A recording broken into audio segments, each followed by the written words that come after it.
Apa itu awal ataupun kewajiban pertama yang Allah bebankan kepada hamba yang mukallaf? Dan di sana kita coba mengkaji ayat dan hadis baginda Rasul sallallahu alaihi wasallam. Kemudian kita dapati jamaah kaum muslimin, jelas sekali dari hadis baginda Rasul, dari semua ayat yang kita himpun dan hadis yang kita dapati dari baginda Rasul, maka jawaban terhadap kewajiban pertama tersebut adalah mentauhidkan Allah Subhanahu wa ta'ala. Di saat yang sama, di pertemuan sebelumnya juga kita menjelaskan pandangan para ahli kalam atau mutakallimun yang justru orientasi tauhid dan akidah dalam pandangan mereka itu hanya sebatas menggali dan mencari tentang hakikat Allah Subhanahu wa ta'ala, bukan justru mentauhidkan Allah dalam perihal ibadah. Sehingga kalau bisa kita simpulkan jemaah kaum muslimin,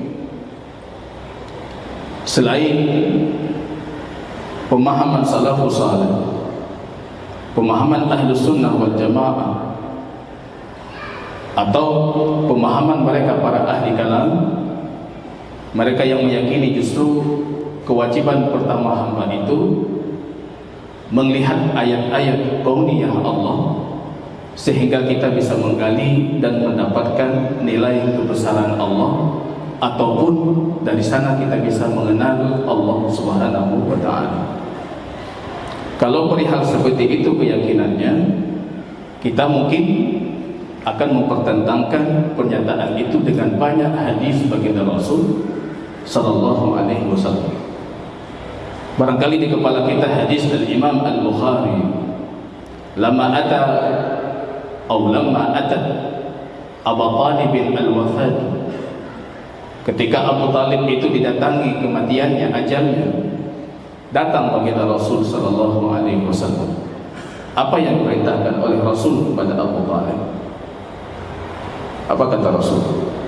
Ya am, qul la ilaha illallah, tauhid. Tidak kita dapati Abu Talib menyuruh pamannya melihat alam semesta. Citipi luar dia. Jikalau langit, jikalau mata Allah, jikalau bukalah sawciptaan. Bukan itu justru yang diperintahkan oleh Rasul. Ya ammi qul la ilaha illallah uhajju laka biha indallah. Anda cukup mengatakan la ilaha illallah, maka aku akan mempersaksikan diriku di hadapan Allah, dan aku akan menjadi hujjahmu di hadapan Allah nantinya. Katakan saja la ilaha illallah. Itu awal kewajiban, bukan melihat alam. Jadi kita dapati misalnya dalam kitab Imam Al-Juwaini Abu Ma'adi, pentolannya Asy'ariyah, kitabnya Al-Irsyad, di sana beliau memperdebatkan panjang tentang awal kewajiban ini.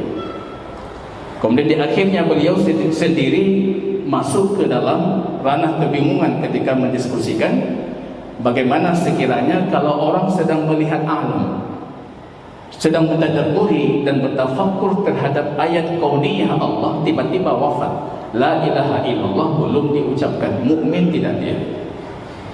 Kalau akidah kita tidak, dia belum beriman.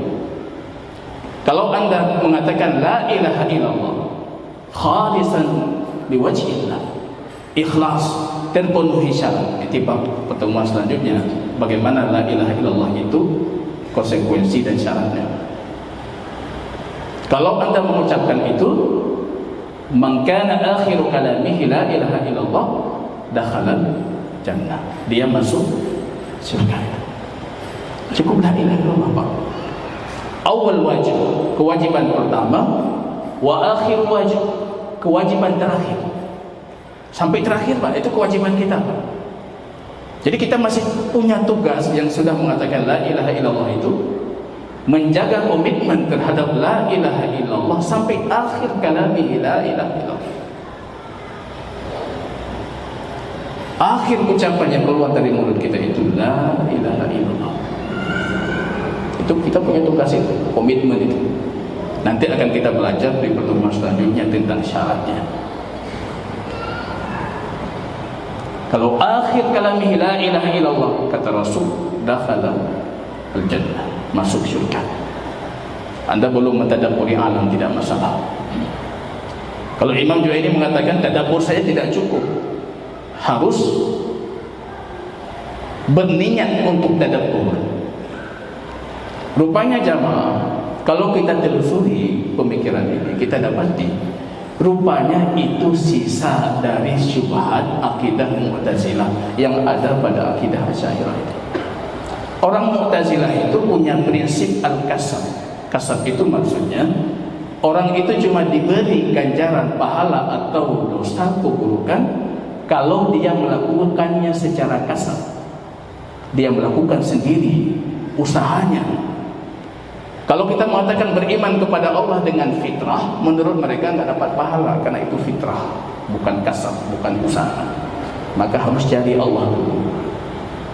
Namun hal ini bertentangan dengan apa yang kita bacakan.